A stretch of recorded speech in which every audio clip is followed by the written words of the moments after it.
At my age, I've seen many friends chase dreams of retirement, but there's one decision I almost made, one path I nearly took, for which I am now profoundly grateful I didn't. Selling everything to travel the world. Before you consider that same leap, I want to share the 4 hard truths nobody tells you about the global nomad fantasy. You know the picture I'm talking about, don't you? The glossy online photos, a couple with silver hair, laughing on a beach in Thailand, or sipping coffee in a bustling European square. No responsibilities, just endless adventure, the wind in their hair, a new horizon every week. For a long time, that vision was incredibly tempting to me. It promised ultimate freedom, a grand finale to a lifetime of work, a chance to truly live before it was too late. The idea of waking up in a different country every month felt like the ultimate escape, a truly liberating way to spend my golden years. I didn't just dream about it. I took concrete steps. My evenings were filled with browsing real estate listings, imagining my home stripped bare, ready for a for sale sign. I devoured travel blogs, watched countless videos of retirees living out of backpacks, felt the subtle pressure from friends who said, "You only live once, Eleanor." The idea seemed so liberating, so adventurous. I started mentally packing, deciding which cherished items would have to go, how much I could really carry. I was on the very brink, one phone call away from listing my beloved home, convinced this was the path to an exhilarating, unburdened retirement. But then, as I sat on my porch swing one quiet afternoon, watching the sunlight play across my flourishing garden, a subtle whisper of doubt began. It wasn't a loud alarm, just a persistent unease.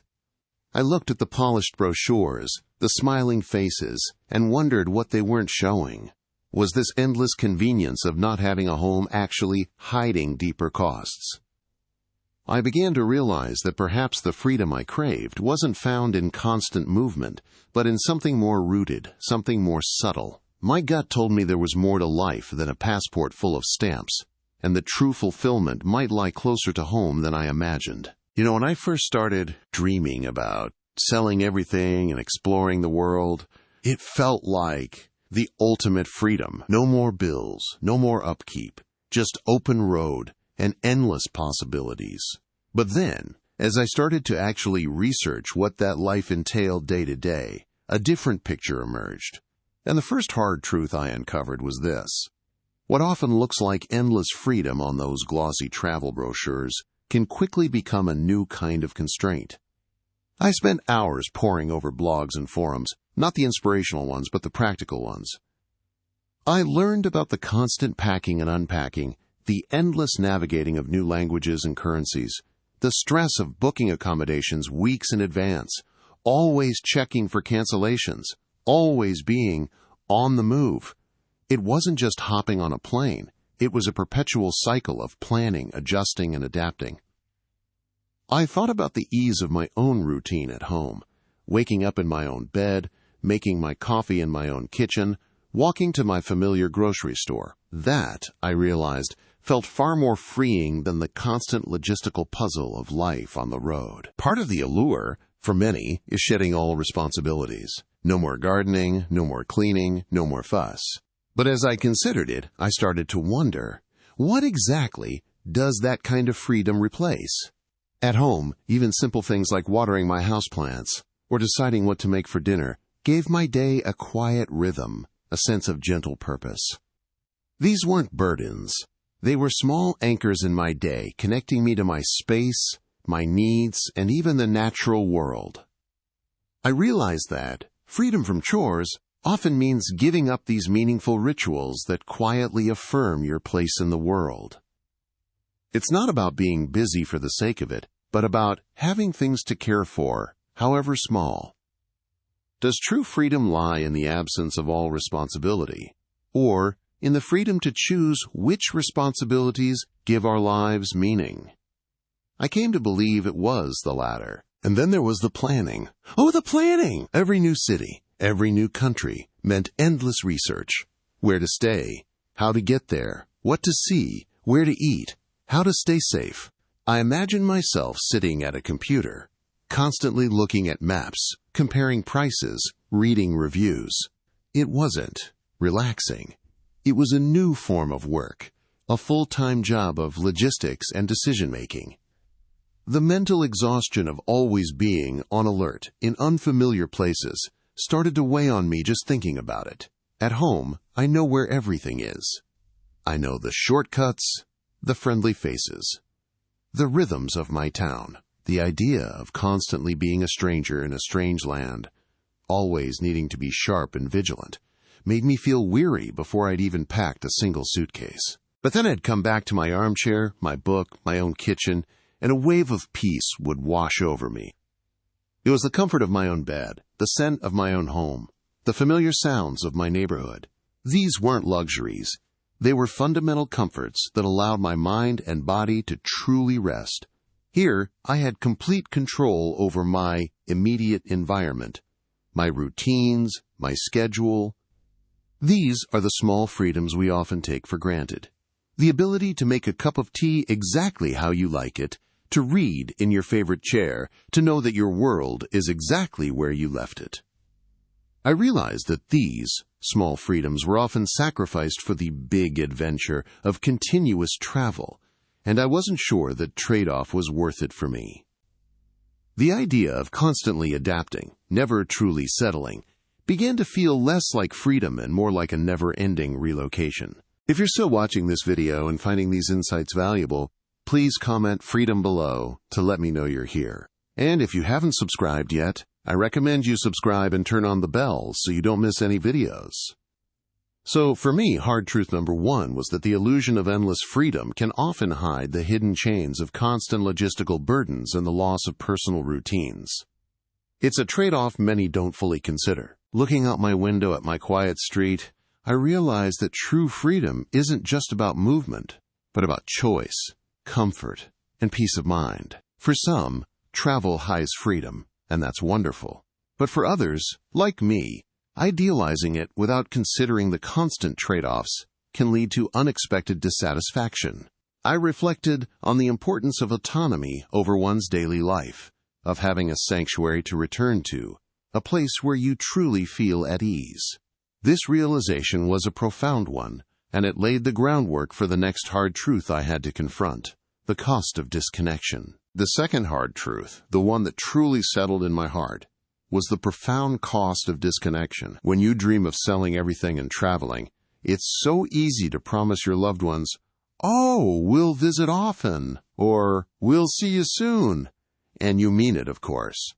In the beginning, you might even manage it, but as the miles accumulate, as time zones shift, and as your family's life keeps moving forward without you being physically present, those frequent visits become less frequent. Calls replace cherished dinners, and video chats can't fully replace a grandchild's hug. I watched as friends who did choose this path slowly saw the physical distance translate into emotional distance. Their children grew up in photos and video clips, not in shared family moments. It's a quiet ache, this realization that the world keeps spinning, but you're no longer at its familiar center. And what about the connections you make on the road? The glossy travel blogs always show smiling faces from every corner of the globe, instant friendships forged over shared adventures. And yes, you might meet wonderful people in hostels or on tour groups. You might share a breathtaking sunset or a thrilling discovery. But I realized these connections, as delightful as they can be, often lack depth. They're fleeting, born of a shared moment, not a shared life history. They don't know your story, your struggles, your quiet joys. A shared experience isn't the same as shared life history, is it? You move on, and they move on, and you're left with a memory but not an anchor. It's a beautiful kind of loneliness, perhaps, but loneliness nonetheless. What I found by staying rooted was the irreplaceable comfort of community. My neighbors, the friendly face at the local bakery, the familiar rhythm of my book club. These aren't just acquaintances. They're the fabric of my daily life. I remember one chilly morning my car wouldn't start, and before I could even call for help, my neighbor Frank was there, jumper cables in hand, a warm smile on his face. It was a small thing, but it reminded me of the profound security that comes from being part of a stable, supportive network. This feeling of belonging, of being known and cared for in a tangible way, is something you simply can't pack into a suitcase. The emotional cost of missing milestones weighs heavy on those who choose constant travel. Grandchildren's first steps, school plays, holiday dinners, a friend's quiet struggle. These are the moments that truly weave the tapestry of a life well lived. I saw friends who had embraced the global nomad lifestyle, looking at photos on their phones, a wistful ache in their eyes as they recounted missed birthdays and family gatherings. Those small sacrifices accumulate, don't they? A fleeting travel experience, no matter how exotic, rarely holds the same cherished weight as being present for the quiet, profound moments of your loved ones' lives. I realize that the memories made at home, the ones you build brick by brick with your community, are often the most treasured. If you're still watching this video and finding these insights valuable, please comment number 2 below to let me know you're here. Tell me, how do you maintain connection with your loved ones, especially if distance is a factor? Your thoughts are so important. And if you haven't subscribed yet, I recommend you subscribe and turn on the bell so you don't miss any videos that can help you make these big life decisions. Your support truly helps us continue creating content to inform and inspire you. Now, let's keep going. Looking back, I truly believe that humans are fundamentally social creatures. We need roots as much as we might sometimes yearn for wings. True connection isn't something easily packed into a suitcase, nor is it found in fleeting encounters. It's cultivated through shared history, proximity, and consistent presence. My local connections, the familiar faces and helping hands, they don't just add to my life, they enrich it, providing a steady foundation that helps me thrive every single day. The deep psychological need to belong, to be part of something enduring, is a powerful force that shouldn't be underestimated when planning your retirement. Now, let's talk about hard truth number 3. The unexpected physical and mental toll that continuous travel can take on us as we get older. When you see those beautiful travel brochures, they never show the early morning flights, the cramped hotel beds, or the constant walking on unfamiliar cobblestones. I used to imagine myself, light as a feather, skipping through ancient ruins. But then I started picturing the reality. Travel, for all its excitement, is inherently taxing on the body. Changing time zones can throw your sleep schedule into disarray. Different climates can challenge your immune system, and the constant packing and unpacking, lifting luggage and navigating new places can quickly wear down even a strong person. At home, I have my routine, my morning stretches, my walks around the neighborhood, my comfortable bed that knows my body. This consistency helps me maintain my health. But on the road, that consistency is a luxury you rarely get. Will your body be able to keep up with the demands of constant movement when everything is designed to be a new challenge, not a comfortable routine? And what about healthcare? This was a big concern that often gets pushed aside in the excitement of planning. Imagine being in a foreign country, perhaps not speaking the language fluently, and suddenly needing medical attention. The apprehension of finding a trusted doctor, understanding a different healthcare system, or navigating insurance paperwork in an unfamiliar environment can be overwhelming. Do you know where the nearest hospital is? Will your travel insurance truly cover everything? Will the doctors understand your specific needs, your medications, or your medical history? The peace of mind that comes with having your personal doctor, a familiar pharmacy, and a healthcare system you understand is something you don't realize you rely on until it's gone. That security, that comfort of knowing you're cared for, is a profound anchor that many of us take for granted. Beyond the physical, there's the mental strain.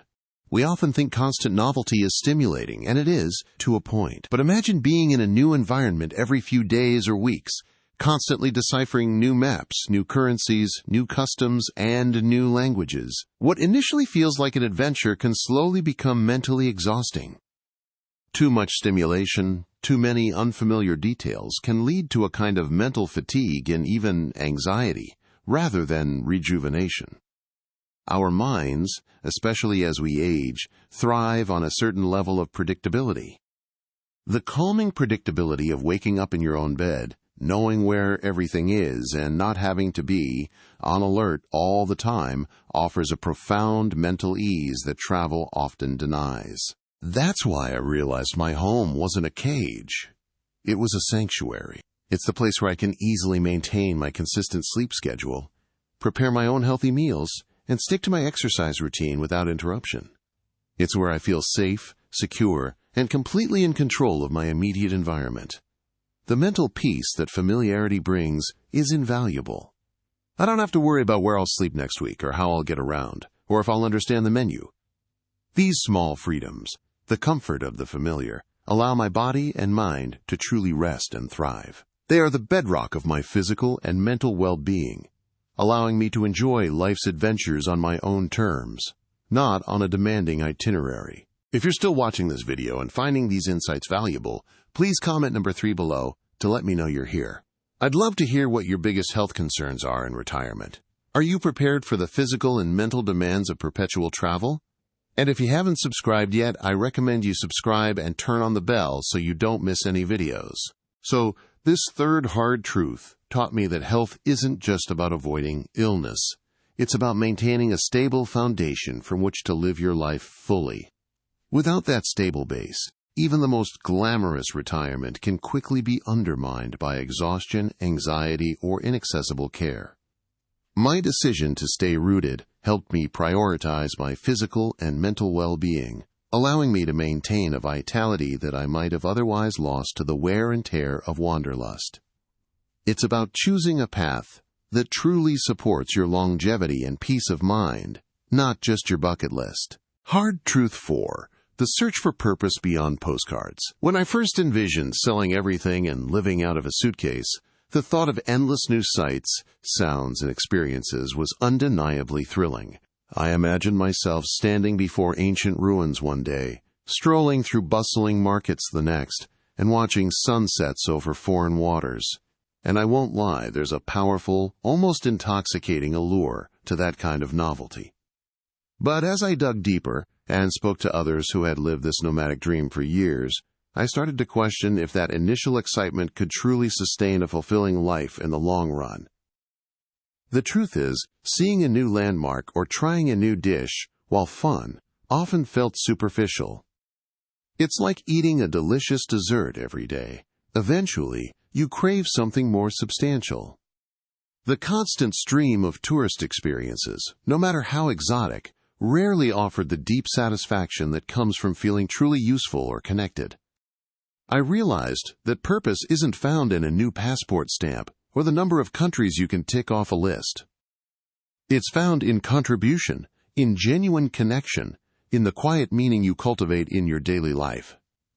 And that's something a fleeting visit to a new city, no matter how beautiful, struggles to provide. I heard stories from older travelers who had spent years chasing the horizon, only to eventually feel a profound sense of aimlessness. They'd seen the world, yes, but then the question began to echo. What next? There was a man I corresponded with online, a retired teacher named Arthur, who had sold his home to travel for nearly a decade. He confessed that after a while, the thrill became a chore. He was filling his days with sightseeing, but he wasn't filling his Goldie life with purpose. He missed his old book club, volunteering at the local library, even the simple act of helping a neighbor. It made me realize how dangerous it could be to strip away all familiar contexts. When you're constantly moving, constantly adapting to new environments, you risk losing your identity, your roles, friend, neighbor, community member, volunteer. All those things that define who you are * when you're rooted, they simply fade away on the road. And when you lose those anchors, even in the most beautiful places, life can start to feel empty, like a beautiful shell without a pearl inside. That's why I'm so grateful I chose to stay. I found my purpose not in a new country, but right here in my community. I joined a garden club, and the satisfaction of nurturing something, watching it grow, is immense. I started volunteering at the local animal shelter, and the unconditional love from those furry friends, the feeling of making a real difference in their lives. It's a joy that no postcard could ever capture. I also finally picked up that watercolor set I bought years ago and started painting again. These aren't grand adventures, perhaps, but they are deeply meaningful. They offer consistency, connection, and the tangible results of my efforts.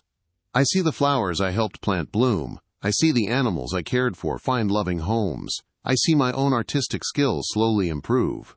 Purpose, I've learned, doesn't always roar. Sometimes it whispers, found in the quiet, consistent acts of caring, creating, and contributing right where you are. When I look in the mirror now, I don't see someone who missed out on a grand tour. I see Eleanor, the gardener, the volunteer, the friend, the neighbor. My identity is woven into the fabric of my home, my relationships, and my contributions here. I realized that selling everything and constantly moving would have meant shedding parts of myself that I cherish, parts that make me, well, myazin. Your identity isn't just a collection of places you've visited or experiences you've had. It's built on the deep roots of who you are, what you care about, and how you connect with the world around you. And that sense of self, that core understanding of your value, is something you carry with you, regardless of your address. It's far more precious than any souvenir. If you're still watching this video and finding these insights valuable, please comment number 4 below to let me know you're here. And if you haven't subscribed yet, I recommend you subscribe and turn on the bell so you don't miss any videos. Now, let's move forward. If you're thinking about your own retirement, ask yourself, what truly gives your life meaning? Is it constantly chasing novelty or cultivating something deeper, more consistent? I'd love to hear from you. Please comment below and share what gives your life purpose in retirement. Your insights are invaluable, and they help all of us learn and grow together. Looking back, I truly believe that while travel can offer breadth, a wide array of experiences, a rooted life offers depth and consistent meaning. My decision not to sell everything allowed me to cultivate a rich, purposeful life, one filled with genuine connections and activities that truly resonate with my soul. There's a quiet joy in finding meaning in the everyday, in being present for the small moments that build into a deeply fulfilling existence. It's a joy that, for me, far outweighs the fleeting thrill of another beautiful postcard. Looking back now, from the comfort of my own living room, a space filled with memories and the quiet hum of a life well lived, I feel a profound sense of gratitude. I'm so grateful I didn't sell everything to chase that postcard-perfect retirement. It looked so appealing, so free. But the closer I looked, the more I understood the hidden costs, the hard truths that aren't in the glossy brochures. I realized that what often seemed like endless freedom could quickly become a new kind of constraint, a constant cycle of packing and planning. I saw how the cost of disconnection, the fading echoes of "see you soon," could lead to a deeper loneliness than any adventure could fill. I thought about the unexpected physical and mental toll, the wear and tear of wanderlust, and the anxiety of navigating healthcare far from home. And most importantly, I understood that the search for purpose needed more than just new sights. It needed roots, contribution, and lasting connections. Does this mean travel isn't wonderful? Of course not. Seeing the world can be enriching and beautiful, but it's not a universal solution for retirement happiness. And it certainly isn't a decision to make without truly understanding what you might be giving up. For me, staying rooted allowed me to cultivate a rich, purposeful life right here, surrounded by what truly matters. So as you consider your own retirement journey, I urge you to look beyond the popular images and ask yourself the hard questions. What does true freedom mean for you? Where do you find your deepest connections? What truly nourishes your physical and mental well-being? And what gives your life lasting purpose? There's no single right way to retire, but an informed, honest choice tailored to your unique needs and values is crucial. Your retirement, your life, it's worth holding on to for as long as you can in a way that truly brings you joy. Thank you for joining me today. I'd love to hear your thoughts. Leave a comment below and share one thing you learned today and how you plan to use it in your life. Your thoughts are important to us, so don't hesitate to share them. If you enjoyed this video and found it helpful, please like, subscribe, and share. Your support helps us continue creating good content to inform and inspire you. Thanks for watching, and we look forward to seeing you in the next video.